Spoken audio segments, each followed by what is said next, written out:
Ang salita ng Diyos sa pamamagitan ng Kanyang anak. Noong una, nangusap ang Diyos sa mga ninuno natin sa iba't ibang panahon at paraan sa pamamagitan ng mga propeta. Ngunit nitong mga huling araw, nangusap siya sa atin sa pamamagitan ng Kanyang anak.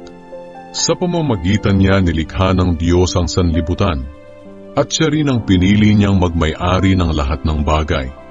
Sa Kanya makikita ang nagniningning na kadakilaan ng Diyos, at kung ano ang Diyos ay ganoon din siya. Siya ang nag-iingat sa lahat ng bagay sa mundo, sa pamamagitan ng makapangyarihan niyang salita. Matapos niya tayong linisin sa ating mga kasalanan, umupo siya sa kanan ng makapangyarihang Diyos doon sa langit. Mas dakila ang anak ng Diyos kaysa sa mga anghel.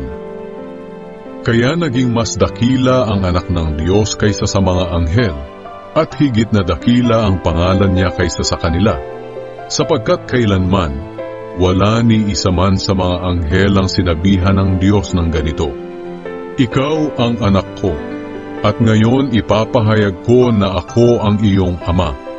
At wala ring sinabihan ng Diyos ng ganito sa sino mang anghel, "Ako'y magiging ama niya, at siya'y magiging anak ko." At nang isusugo na ng Diyos ang kanyang bugtong na anak sa mundo, sinabi niya, dapat siyang sambahin ng lahat ng anghel ng Diyos. Ito ang sinabi ng Diyos tungkol sa mga anghel. Ang mga anghel ay magagawa kong hangin. Sila na mga lingkod ko ay magagawa ko ring nagliliyab na apoy. Ngunit ito naman ang sinabi ng Diyos tungkol sa kanyang anak.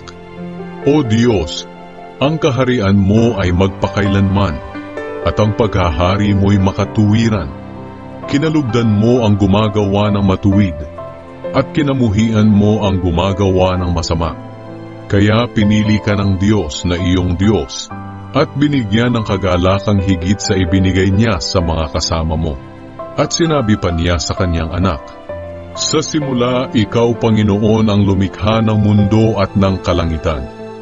Maglalaho ang mga ito, ngunit mananatili ka magpakailanman. Maluluma itong lahat tulad ng damit. Titiklupin mo ang mga ito tulad ng isang balabal, at papalitan tulad ng damit.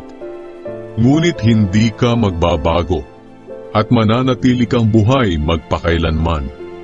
Kailan may hindi sinabi ng Diyos sa sino mang anghel, "Maupo ka sa kanan ko, hanggang mapasuko ko sa iyo ang mga kaaway mo." Kung ganoon, ang mga anghel ay mga espiritong naglilingkod lang sa Diyos, at sinusugo niya para tumulong sa mga taong tatanggap ng kaligtasan.